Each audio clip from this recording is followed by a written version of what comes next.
हो भाऊ, तुम्ही सुपारी घेता का? होय घेतोय की. काय करायचं सांगा. मुख्यमंत्री लाडकी बहीण योजनेचा माझा 3रा हप्ता आलाय. ते पैसे घेऊन माझा नवरा पळून गेलाय. बर मग ते पैसे माझ्या नवऱ्याकडून वसूल करायचे आहेत. नुसते पैसे वसूल करायचे आहेत का हातपाय पण मोडायचे आहेत?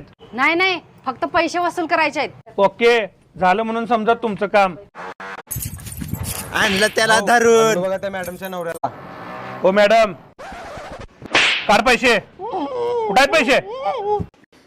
मागच्या खिशात आहे भाऊ. 1400 आहेत. 100 कुठे जाणे? अहो हिने माझ्या पोटाला देत नाही व खायला, म्हणून जरा नाश्ता केलं हो भाऊ. तुम्ही फक्त घरी चला, तुम्हाला दाखवते. हे घ्या मॅडम तुमचे वसुलीचे पैसे. धन्यवाद दादा. होय कुठं चाललाय? सुपारीचे पैसे काढा. किती? 10,000 रुपये. आता त्याच्या बायकोला धरून